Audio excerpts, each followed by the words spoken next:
This is a momentous hour in world history. The world pauses as D-Day unfolds. This is the invasion of Hitler's Europe, the 0 hour of the Second Front.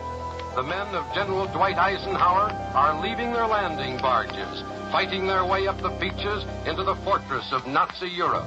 They are moving in from the sea to attack the enemy under a mammoth cloud of fighter planes, loaded with engineers, medical corpsmen, and infantry. The numbers are staggering. On that first day, 156,000 troops, more than 3,000 planes, nearly 7,000 ships, all racing toward Normandy. But of course, that history was made 3/4 of a century ago, and so many of the veterans are gone. But one proud veteran of D-Day lives on. The Jeremiah OBrien, plucked from the brink of certain death. And the longer the ship remains operational, the more unique and more impactful it will be in telling the American story during World War II. There are very few of us. Just get tears in our eyes. The ship is really special. Oh, it's amazing. It's just a little piece of history.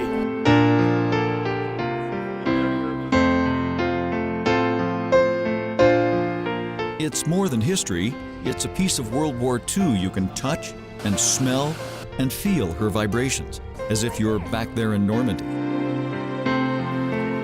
On the Jeremiah OBrien, the dreams of one man and the sweat of thousands of volunteers has brought this rusty old D-Day vet back to life.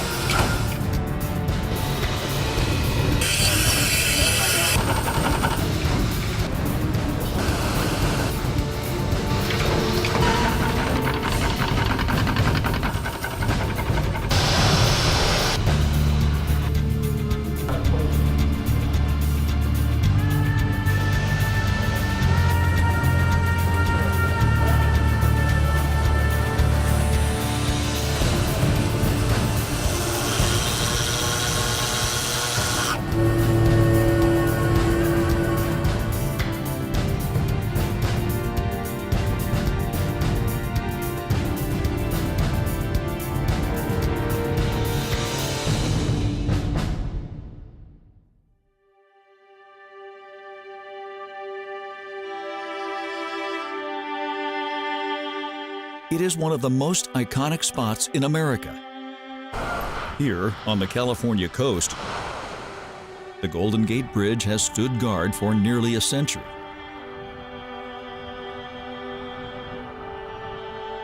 It fascinates visitors, captures our imagination.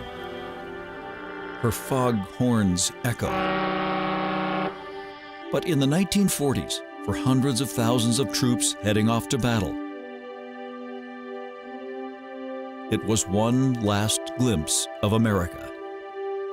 A great sense of the unknown has a very special significance.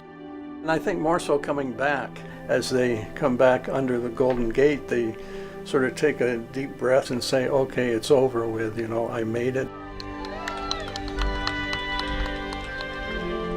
A lot of the veterans that came back, lots of them that volunteered here. That's very, very emotional impact. It's why a cruise on the OBrien will always include a trip under the Golden Gate.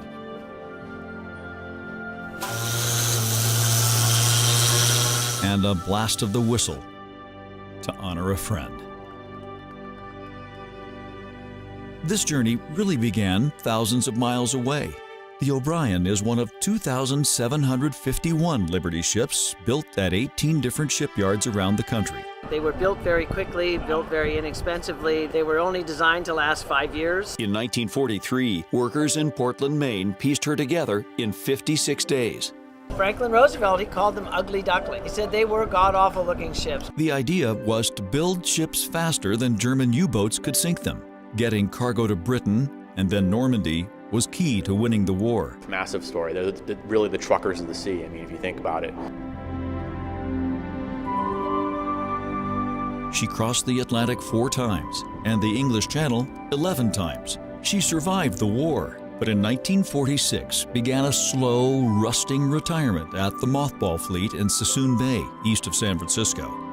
For 33 years, she just sat there, waiting for the indignity of being scrapped. Didn't receive any maintenance, didn't get any care. It was essentially just docked there, waiting for its turn. But a friend in high places had other ideas. Rear Admiral Tom Patterson ran the mothball fleet. Sometimes you just need somebody to stand up and say the right thing, and he was the one to do that. It must be preserved.